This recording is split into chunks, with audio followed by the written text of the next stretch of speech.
Gente, bom dia. Alegria imensa estar aqui. Gilberto, Edinalva, gratidão demais. Uma responsabilidade muito grande, ainda mais ser apresentada por Isabel Filartes, que eu sou fã de carteirinha. Então, isso redobra o compromisso, mas também a importância de falar por várias vozes aqui nessa manhã. Eu sou Benilda Brito, uma mulher preta, de pele retinta. Eu estou usando um cabelo que a gente chama de twist, que é um penteado diferente. Cada vez que vocês me verem, vocês vão ver com cabelo. Eu estou com um vestido amarelo, com búzios na frente, que é de uma empreendedora negra da Bahia, chamada Negrife, adoro. Estou usando uma conta de Ansan, que é minha mãe, que é a pessoa que rege a minha cabeça. E estou com um brinco de búzios, que é um artefato muito importante na minha religião.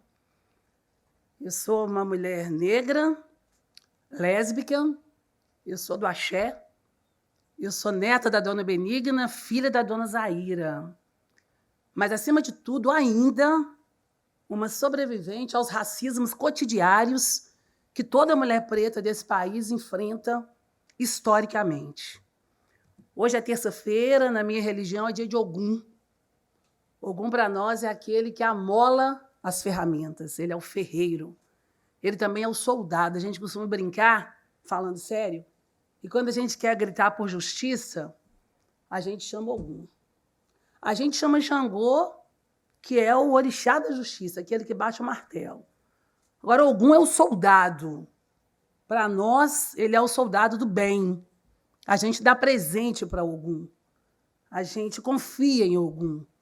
A gente pede por Ogum. Ogum, para nós, é o soldado, e soldado, na nossa percepção, não é a polícia que mata a juventude negra a cada 23 minutos. Soldado, para nós, é outra relação. Assim como as balas, para nós, sempre foram balas para Cosme e Damião. É presente, a gente corria atrás de bala. Na nossa religião, a gente corre, criança corre atrás de bala. Não é bala que corre atrás da gente. Eu estou começando dizendo isso, obrigada, para a gente entender, quando eu digo várias vozes, são vozes silenciadas que, inclusive, impedem que a gente tenha relações humanas de convivências respeitosas e vencer os racismos. Porque a gente não conhece aquilo que a gente fala. E eu gosto de me apresentar na minha religião, porque se a gente está falando de diversidade, inclusão, equidade, dentro das instituições, a gente tem que ver que o mundo é diverso. E tem várias formas de ver o mundo, e tem gente que é de outra religião. O racismo religioso tem sido um impeditivo para nossas convivências diárias, institucionais, nas relações sociais. E as pessoas têm uma intolerância muito grande às práticas da nossa religião de matriz africana, ao mesmo tempo em que praticam religiões de matriz africana. Eu acho muito engraçado quando eu chego numa empresa e as pessoas falam, não, falar de Oxum aqui não, falar de... Não, fala não. Aí você olha em cima da mesa da pessoa, tem um comigo, ninguém pode, uma espada de São Jorge, um pacote de sal grosso. Aí a pessoa fala, nossa, eu estou tão estressada, estou precisando de ir no mar. Quem está no mar, gente, é Iemanjá, quem está na água é Oxum. Ai, quando eu estou nervosa, eu vou no mato, abraço uma árvore, quem está lá é Oxóssi, é o sangue. Então, as pessoas praticam a religião sem saber o que estão falando. A gente precisa tomar cuidado, principalmente para a gente discutir a ESG. Nós estamos em um momento histórico importantíssimo para nós pretos, mas lembrar que para nós pretos e pretas, pretes, a nossa história não começa agora, ela vem de muito tempo, nossos passos vêm de longe, né? Nós estamos aqui há 327 anos da imortalidade de Zumbi dos Palmares, que a gente comemorou no domingo, agora 20 de novembro. Dia 25 de novembro foi o Dia Internacional da Denúncia da Violência contra a Mulher, a eliminação da violência contra a mulher. E pasmem, ou não pasmem, todas as pesquisas mostraram que feminicídio e violência doméstica, Lei Maria da Penha, diminuiu em 33% a violência para as mulheres não negras. Aumentou em 45% para nós negras. É a mesma lei, é o mesmo país. Mas ela vai impactar de formas diferentes, grupos racialmente diferentes, tratados historicamente diferentes. O que as empresas têm a ver com isso? Você tem uma colaboradora que apanha, que sofre violência, que é ameaçada, que vai impactar no mercado de trabalho, porque as empresas, às vezes, têm uma sensação de que tem uma redoma e que nada dos problemas sociais estão interferindo naquela cultura, no cotidiano da instituição. Nós estamos aí no dia 1º de dezembro, é o Dia Internacional da Luta contra a AIDS, e, de novo, os índices altíssimos, com recortes altíssimos para a população negra. Dia 10 de dezembro, Dia Internacional dos Direitos Humanos, está chegando aí na próxima semana. Nós estamos bem nos 16 dias do ativismo, do movimento feminista, e aí os direitos humanos, para nós, são direitos humanos, econômicos, sociais, culturais e ambientais. E são indissociáveis. É importante que as pessoas entendam isso. E a gente está aqui, ousadamente, no Pacto, que eu faço parte, orgulhosamente, de estar com esse grupo, pensando no SSG racial. E eles falavam que a gente nem sabia pensar, que a gente não sabia escrever, que a gente não tem competência intelectual. A gente não só propõe política, como executa, monitora e aponta alternativas. Então, a letra E do ESG vai tratar dos impactos ambientais. Tem a ver com produção e emissão de carbono. Tem a ver com produtos químicos e metais tóxicos. Tem a ver com as consequências na biodiversidade. E ela tem uma relação umbilical com o meio ambiente. Mas as religiões de matriz africanas, as comunidades quilombolas e indígenas, as comunidades povos originários, as comunidades tradicionais, têm relações umbilicais históricas com o meio ambiente. Porque o ESG também vai tratar do uso dos recursos naturais. A gente acabou de ver aí as denúncias aí na COP, gritando por justiça ambiental. Porque isso vai interferir na água. Eu acabei de falar que o Oxum está lá e a Iemanjá está lá, a gente sabe disso. Isso vai interferir na terra. A Nanã, para nós, é aquela do barro, que cuida da terra. Isso vai interferir nas árvores. A minha mãe, que rege a minha cabeça, é Yansan. Para nós, de Candomblé de Queto, ela é do vento, das tempestades. É o bambu. Aquele que, quando venta, ele torce, mas depois levanta e não quebra. Isso não é uma dádiva minha de Benilda. É de toda mulher preta resistente nesse país, é da sua avó, da sua tia, da sua bisavó. É do útero, do útero, do útero que te trouxe aqui. Então, a gente está discutindo ancestralidade quando a gente fala do E, do S, que tem a ver com os impactos ambientais. Como é que essa ancestralidade garantiu que nós chegássemos até aqui? O S vai tratar da responsabilidade social. São os fatores que afetam as pessoas, funcionários, clientes, a sociedade em geral. O S vai tratar da saúde, da segurança, do bem-estar, da superação de desigualdades e discriminações. O S vai tratar principalmente da possibilidade de a gente conseguir criar ambientes seguros, e ambientes seguros dentro das empresas significa a nossa liberdade de expressão. Significa eu poder dizer que a minha companheira é uma mulher, eu não tenho que negar a minha orientação, a minha opção, o meu desejo sexual. Significa que eu não preciso esconder que toda quarta-feira eu uso vermelho para homenagear minha mãe, que é Yansan, e na sexta-feira eu uso branco em homenagem ao Oxalá e vou para o trabalho dessa forma. Significa poder dizer que a nossa identidade é tão importante para a produtividade empresarial como a negação da identidade reforça todas as violências e racismo. Na nossa cosmopercepção, é mais que uma cosmovisão, porque na nossa cultura você sente a identidade. Como dizia a Neuza Santos, no livro Tornar-se Negro, psicanalista aqui de São Paulo, maravilhosa, uma grande intelectual, que inclusive suicida, porque quando a gente fala de racismo, a gente fala de violência, ela não dá conta de viver as violências, os impactos. Eu costumo afirmar, não tem André Luiz, Bezerra de Menezes, Orixá, Jesus Cristo, que façam que a gente sofra violência racial e saia sorrindo. Racismo é violência. E a Neuza vai dizer que a gente não nasce negro, a gente torna-se negro, porque entender a negritude é uma questão também de uma opção política. E acreditem, ser negro é mais do que ter a pele preta, o nariz chato e o cabelo crespo. É uma postura identitária. E esse é um desafio que a gente precisa vencer nas instituições. O S de responsabilidade social tem a ver com cooperação, aquilombamento e equidade. Então, nós vamos precisar repensar uma série de práticas empresariais que destrói esse entendimento, essa epistemologia africana e traz o epistemicídio, que é um conhecimento só, de uma verdade só, de uma lógica só. O G vai tratar da governança, significa o quê? Administrar com responsabilidade, ética, transparência tributária também, mas também outros arranjos organizacionais. Tem muita gente discutindo sociocracia, economia circular. A circularidade é uma prática da cultura africana histórica, por isso que tudo nosso é em círculo. A gente acredita que na roda, que é uma figura geométrica, quando você olha a roda, você não sabe onde ela começou, onde ela terminou. Por que as nossas práticas são em rodas? Porque a gente acredita que cabe todo mundo. O povo preto é um povo inclusivo, porque nos quilombos não tinha só gente negra. Tinham índios, tinha gente pobre. Na nossa roda de samba, capoeira, candomblé, umbanda, você não tem só gente preta, você não tem elorixá só preto. Você não tem capoeirista, seja Angola ou regional, só pessoas pretas. Nós somos um povo que aprendemos a dividir o pão. Conversava com a Bel agora sobre as mulheres, Bel Claverin, minha irmã, sobre as mulheres entregando cesta básica na pandemia. E elas pegavam uma cesta e falavam, oba, tem 5 quilos de arroz, 2 vai para minha tia, 1 vai para minha irmã, e eu vou ficar com 2. Porque a nossa lógica é distributiva. Por isso é que quando uma empresa, um profissional de recursos humanos, abre a possibilidade de contratar uma pessoa negra, ele está movimentando toda uma raça. Está movimentando uma história, porque o menino preto e a menina preta não corre para tirar passaporte.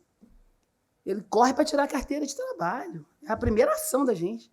Porque quando a gente tem uma promoção, quando a gente recebe uma oportunidade, o nosso dinheiro circula entre nós. A gente vai pagar a prestação da madrinha, a escola da irmã, o fogão da minha tia, a casa que a minha mãe sonha, porque a nossa cultura negra é uma lógica do bem viver. Então, não dá para um profissional de recursos humanos olhar para uma pessoa preta como um professor olha para uma criança na escola, no primeiro dia de aula, e fala, não vai dar nada. A morte começa ali. Tem várias formas de morrer. A negação é uma delas. Por isso é que a gente tem que afirmar que a escravidão, sem sombra de dúvidas, foi um sequestro de cabeças pensantes. Ainda tem pessoas que acham que a África é um país. Tem gente que acha que chegou, os colonizadores chegaram em África e encontrou lá um tanto de negro pelado comendo banana. Gente, não. A África é um continente. E foi um sequestro de cabeças pensantes porque eles sabiam exatamente em que região iam pegar quem dominava técnica de mineração e levar para o meu estado, para Minas Gerais. Quem dominava agricultura, pecuária, arquitetura, engenharia, marcenaria, ou vocês acham que toda essa herança que a gente tem nesse país nasceu de onde? De um povo comendo banana que não tinha inteligência? A gente precisa duvidar do que a gente aprende. Por isso é que eu não gosto quando as pessoas me chamam para falar, Benilda, vem discutir talentos negros, como despertar talentos negros. Gente, a gente tem talento. A gente tem talento. Todas as teorias científicas foram jogadas por terra, que diziam da inferioridade da nossa capacidade negra. A gente derrubou todas. O projeto Genoma tem só 20 anos, que vai afirmar que a gente tem competência. Então, olha para a gente, garantindo vida. É importante se pensar isso, principalmente nesse país, que foi o país que mais invadiu o continente africano em toda a história do tráfico negreiro, foi o Brasil. Foi o penúltimo país a acabar com o tráfico, acabou em 1850, quando o resto do mundo já tinha terminado. E o Brasil foi o último país a abolir a escravidão, 1888. Só tem 135 anos, vamos fazer 135 anos. É por isso que quando a gente anda na rua com o carro da gente, as pessoas olham para a gente e falam assim, mas esse carro é seu? Mas você que é minha chefe? Mas você que é a professora? A pergunta é, como é que você conseguiu? Você sobreviveu? Com tanta história de negação e violência, você ainda está aqui? Discutir raça faz diferença. Semana passada, pelo Pacto Global, nós lançamos o Raça é Prioridade para as empresas aderirem a esse pacto também, para dizer que quando a gente discute raça, nós vamos ter que sair da nossa zona de conforto. E tem ameaçado muitos brancos tóxicos que não acreditam na superação do racismo e no seu papel. E eu afirmo, lugar de fala não é só do povo preto. Todo mundo tem um lugar de fala, você precisa descobrir qual que é o seu. É de uma pessoa racista que não está nem aí para a questão racial, ok, mas é o seu lugar de fala, fala do seu lugar, garanta o seu lugar, mas não fuja da discussão do racismo porque não é o seu lugar de fala. Porque essa posição não permite neutralidade. Quem não luta contra o racismo no Brasil hoje, luta a favor dele.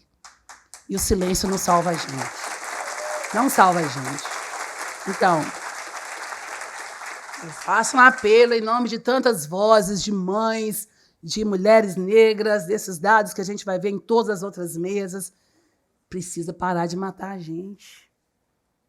A gente está morrendo todo dia, muita falta de ar. Então, eu acho que a gente tem alguns desafios. Primeiro é o de enxergar. Com que olhos que a gente tem enxergado essa lógica no país? Os racismos cotidiários. Seja o racismo estrutural, o racismo institucional, o racismo individual, o racismo ambiental, o racismo algoritmo, o racismo escolar. E algumas pessoas conseguem ainda dizer que é recreativo, como se fosse possível. A gente precisa enxergar que o projeto neoliberal é uma reedição do projeto de escravização nesse país. E a gente precisa discutir com a branquitude, que quer garantir seus privilégios de qualquer forma e não quer discutir isso com a gente.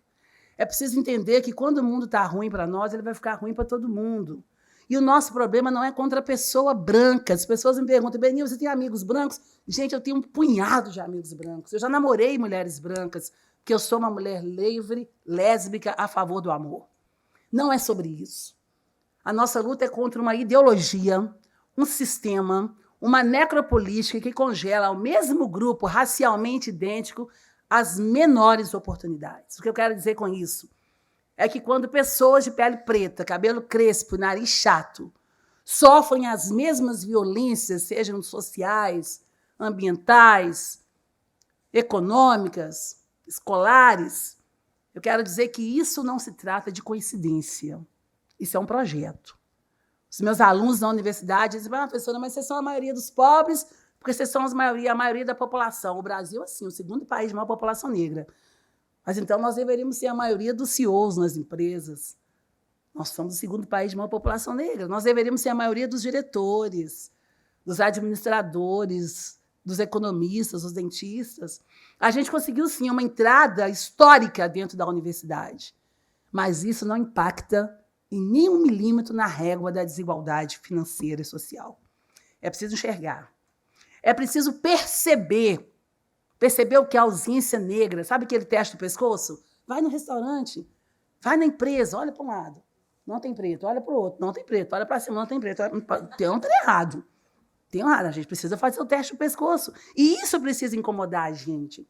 Isso que a professora Leda Martins, da Universidade Federal de Minas Gerais, chama de afrografias. É como que eu percebo a pessoa preta e isso não me provoca repulsa. O nosso corpo preto fala, as nossas coroas, Isabel está aqui, Filardes, usando uma coroa maravilhosa, porque nós viemos de reis e de rainhas, tem turbantes belíssimos aqui. A gente usa as nossas para dizer o quê? Isso é a nossa afirmação. É a nossa afirmação da nossa identidade, poderosíssima. A mamãe e a vovó, nós somos 4 irmãs, Benigna, Benilda, Benícia e Beatriz. Mamãe e vovó trançavam nosso cabelo, davam um beijo na cabeça da gente, assim que terminava de trançar, e mandava para a escola, e falava, pronto, você está pronta, e dava um beijo na cabeça. Mais tarde eu entendi o que era você estar pronta. Você está pronta para a guerra, você está pronta para a luta, você está pronta para garantir vida, vai! Uma neguinha está linda, a gente sabia que era negra e ela é linda. A nossa afrografia é aquilo que fala da nossa resistência, é a nossa corporeidade. Então, se eu não disser que eu sou uma mulher lésbica, eu tenho um amigo que fala que eu não dou pinta de lésbica, não, mas eu dou. Ele fala assim, se você não disser que é lésbica, ninguém vai saber. Mas se eu não disser que sou preta, não tem como as pessoas não saberem. Por isso é que a afirmação da nossa identidade ela é uma afirmação política. E o silêncio, como diz Audre Lorde, não vai salvar a gente. Não dizer quem somos, de onde viemos, não vai salvar a gente. É preciso perceber o site das suas empresas, que na hora da responsabilidade social, coloca o nosso corpo preto cheio de catarro, cabelo descabelado, comendo lixo, passando fome, a responsabilidade social está lá. Coloca a gente, não venha trabalhar conosco. Coloca uma mulher lésbica com um computador do lado, ou um menino preto de terno, para que ele possa se ver ali e pensar possibilidades. É preciso enxergar, perceber, humanizar. A gente precisa humanizar. Um dos livros que eu publiquei, eu digo que bullying descaracteriza, mas o racismo desumaniza. A principal característica do racismo é tirar da gente o sentimento de pessoa. Nós não somos pessoas. Isso é o diálogo de Achille Mbembe, camaronês, intelectual, com Foucault, que vai falar do biopoder. Tem pessoas com as mesmas características que têm direito a uma coisa e pessoas que têm direito a outra. Quem tem direito de ter o quê?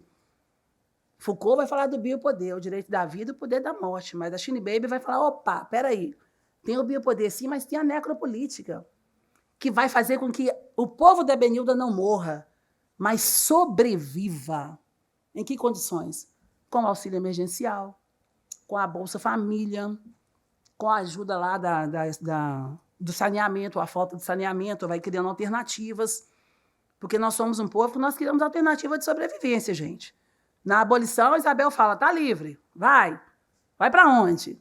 Para comer o quê? Chama os imigrantes que venham, vocês têm terra, trabalho, casa, comida. Por isso que a minha namorada mora no Espírito Santo, e toda vez que eu vou lá, eu fico olhando aquelas colônias lá, Domingos Martins, cheio de italiano, Venda Nova dos Imigrantes, aí você Marechal Deodoro, todo mundo tem terra, trabalho, tudo que ganhou, da onde? E o nosso povo foi indo. Para onde? Para o gueto. Quebrada, gueto, periferia não é escolha. Não são escolhas. O voto é secreto, mas no dia 30 eu votei, e quando eu fui votar, eu estava com a minha blusa branca cheia de estrela vermelha. E eu voto onde eu nasci. Porque eu gosto de ver meus territórios, eu gosto de ver o lugar que eu nasci, eu gosto de pisar no chão. Meu umbigo foi enterrado lá. E quando eu entrei para votar na escola, o cara gritou, ô macaca do Lula! Já vai a macaca do Lula. Minha avó era chamada de macaca, minha mãe era chamada, eu sou, meus 3 filhos são, e meu neto também, na escola outro dia. Ninguém muda nem o jeito de violentar a gente. Macaca é para desumanizar. E quando eu olhei para ele, eu tirei a minha máscara, e dei um sorriso guardado de 4 anos. E na hora que eu apertei o 13, eu falei, é por tudo isso. É pela macacada que eu estou votando. É por ela. Nós estamos num momento importantíssimo. Como dizia Lélia Gonzalez, mineira, da minha terra, socióloga, o lixo vai falar. E a gente fala. Nós precisamos enxergar, perceber, humanizar, dialogar, entender novas narrativas, outras epistemes. Começa a ler literatura preta. Quando eu estou numa banca de mestrado ou doutorado, eu olho a bibliografia dos meninos, não tem um escritor preto. Como assim? Você não tem um recorte racial? Como assim? Como é que se trata isso? Como é que você consegue falar desse país sem trazer outras narrativas? Não adianta, gente. As mineradoras, as empresas que estão aí poluindo o nosso ar, vão ter que aprender a conversar com quilombola. Nós temos que dialogar. Vão ter de conhecer outras histórias, outros arranjos, outros modelos de gestão. Vão ter de conhecer como é que a gente sobreviveu esse tempo todo. Vão ter que descobrir o nosso truque. Porque a gente tem. Por isso é que a gente tem pactos. Por isso é que a gente resiste. Vai ter que sentar, porque quando uma mineradora chega numa comunidade, num território quilombola, ela acaba com o rio, ela acaba com a terra, mas ela traz outros impactos sociais também. Aumenta a expulsão, eu não chamo de evasão escolar. As pessoas não saem da escola porque querem sair da escola. Aumenta a expulsão escolar, aumenta a gravidez na adolescência, aumenta o assédio sexual, prostituição infantil, DST, AIDS. Então, a gente precisa entender o tamanho da responsabilidade que a gente carrega também com as ações em nome de um desenvolvimento sustentável que as empresas têm feito hoje, invadido, aumentando o racismo ambiental. Vai ter que aprender a dialogar com a gente. Como é que? Porque quando uma pessoa de matriz africana cuida da água, não está cuidando da água só para nós. Nós estamos cuidando de Oxum e de Iemanjá, sim, mas a gente está cuidando só deles. Nós estamos cuidando da água para o mundo. Então, discutir os efeitos ambientais vai ter que dialogar com o povo que detém esse conhecimento histórico. Nós vamos ter que somar com lutas sociais, somar com as famílias, entender os impactos do território. Nós vamos ter que transformar, e a transformação passa pela adoção de ações afirmativas e programas de enfrentamento aos racismos institucionais. Mas lembre-se, só existe racismo institucional porque tem um individual. O racismo é igual uma planta, que você tem que molhar, adubar, botar no sol, para garantir que ele se estabeleça. Por isso que a escola é racista, porque o secretário de Educação é racista, a professora é racista, a diretora é racista, o currículo é racista. Ele vai ser racista. a empresa é racista porque o profissional de recursos humanos, o CEO da empresa, o código de ética, o silêncio é racista. Ele vai garantir o racismo. O racismo ele é alimentado. O legal é que se a gente aprende a ser racista, a gente pode aprender a não ser. Então, transformar significa apostar na ação afirmativa, que é um princípio filosófico.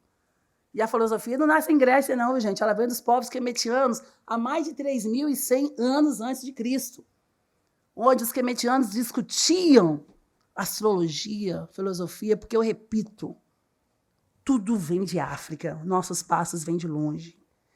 Então, a gente vai ter que transformar o amor em um ato político. E o amor, sem justiça, sem equidade, sem direito, não é amor. E não é um amor romântico só, de ver a lua e beijar. É também, mas é um amor das relações. É um amor de ver no outro a humanidade. Quilombismo, que eu proponho que a gente parta para essa proposta de modelo de gestão, de governança, de relação, é um termo utilizado pelo professor Abdias do Nascimento desde a década de 30, que tem como base a justiça social, tem como finalidade a felicidade comunitária com acesso à distribuição, cooperativismo, e que tem como visão modelos revolucionários, como os modelos de Palmares, como o Quilombo de Palmares, comunidades inclusivas, circulares. Eu quero, nesse pouco tempo que me resta, dizer que nós estamos também no advento da Copa do Mundo. A seleção brasileira é a maior vencedora de Copa na história das Copas. Ela está presente nas 21 edições dos Jogos da Copa que aconteceram. Ela está disputando o Catar agora como uma seleção favorita. A seleção brasileira, que é o segundo país de maior população negra, nunca teve um técnico negro de futebol. Nunca teve um técnico negro. Nós temos 30 anos sem nenhum negro no comando da seleção, e eu fiz questão de pesquisar. Ernesto Paulo, em 1992, foi o último. Gentil Cardoso, em 1959, foi o primeiro. Quem faz o gol? Quem corre no campo? Quem saca a bola? Quem dá a vitória da seleção? Mas quem representa, quem pensa, quem é o técnico? Eu pego a seleção e a Copa, que a gente está no advento, sexta-feira a gente tem uma disputa muito grande, que é Camarões, eu fico assim muito apertada, mas eu fico pensando, as empresas, a lógica das empresas imitam a vida. Quem trabalha e quem pensa. Quem ocupa cargo de CEO e quem executa. Quem manda e quem obedece nas relações, assim como as empresas. A avó de uma amiga fala, calma, Benilda. Tudo é uma questão de ter calma e boa pontaria. Boa pontaria para nós é o Oxóssi, que é aquele de uma flecha só. Ele é certeiro. Calma, acho que a gente já teve demais, porque tudo nosso é para ontem. Eu quero terminar, Isabel, dizendo só do meu compromisso em falar em nome das mães que eu trabalho. Eu criei um projeto que chama Minha Mãe Não Dorme Enquanto Eu Não Chegar. Trabalhei muitos anos em Salvador, em 3 comunidades lá, Nordeste de Amaralina, no Cabula e no Uruguai, na Cidade Baixa, dentro das periferias. Nenhuma mãe dorme tranquila enquanto o filho não chega. Mas a mãe preta dorme menos ainda. Porque eu peguei o samba da Dona Irã Barbosa, o Trem das 11, para denunciar a violência. Porque nós somos assim, a gente usa a ludicidade, a música, a oralidade, para denunciar, para falar de amor, mas para denunciar e propor políticas também. A gente tem uma outra forma afrocentrada de relacionar. Então, não posso ficar nem mais um minuto com você, eu sinto muito, amor. Mas não pode ser. Eu fico imaginando um casal, 2 meninos, 2 meninas, um menino e uma menina, não sei, mas embaixo de uma lua cheia, não posso ficar nem mais um minuto. Sinto muito, amor, sinto muito. Tá bom, beijo, tá gostoso esse encontro, mas eu não pode ser porque eu moro lá em Jaçanã. Eu não sei andar em São Paulo, eu venho muito aqui. Mas eu não sei andar, mas eu sei que Jaçanã é um lugar longe, porque tem que pegar o trem. Então, ele fala, olha, eu moro em Jaçanã, se eu perder o trem que sai 11 horas, só amanhã de manhã, quem é que define quem fica no centro da cidade, quem vai para a periferia? Quem é que define quem pode circular e quem não pode? A hora de ir para casa, para garantir o quê? O sono tranquilo de quem? E, além disso, mulher, tem outras coisas. Minha mãe não dorme enquanto eu não chegar. Nenhuma mãe dorme com o filho na rua, mas a mãe preta dorme menos ainda. Porque ela sabe que, além da violência urbana, tem a violência racial. E as mães que eu trabalho, elas dizem assim, eu ensino meu filho, se a polícia te parar, não corra. Tira a identidade, a carteira de estudante, a carteira de trabalho, mas não corra. E quando o menino vai tirar o documento, ele é assassinado. Antes de mostrar o documento, que a polícia chama de auto de resistência. Eu achei que ele ia tirar uma arma. Por isso eu matei, eu atirei. E essas mães hoje perguntam, será que se eu tivesse ensinado meu filho a correr, ele estava vivo hoje? Por que eu pedi para não correr? Eu trabalho com mães, coloco os meninos na flauta, na aula de flauta, e elas levam a flauta. Porque se a polícia achar que é uma arma, vai atirar na mãe e não vai atirar no filho. Eu desafio uma mãe branca a dizer para mim que quando manda o menino sair com patins importado ou a bicicleta, ele tem que levar a nota fiscal. Eu disse, sinceramente, porque essa lógica não passa no imaginário de uma pessoa branca. Essa lógica passa para nós, porque se tem um privilégio branco, gente, que eu realmente admiro e tenho medo e tenho inveja, é o privilégio de não ter medo. As pessoas brancas, elas não têm medo. Então, reconhecer esses privilégios e ter aliados. A gente não precisa mais de muros. Historicamente, o racismo prevaleceu, ele está aí. A gente precisa, sim, de construir pontes. E é nisso que eu acredito, é tocar tambor, é aquilombar. É esse convite que eu quero fazer, para a gente estar firme, forte, criar ambientes seguros, inclusivos, que, inclusive, são produtivos. É bom para a empresa, mas é, acima de tudo, um enfrentamento e uma garantia, um enfrentamento aos racismos e uma garantia de direitos humanos. Axé para nós. Amém.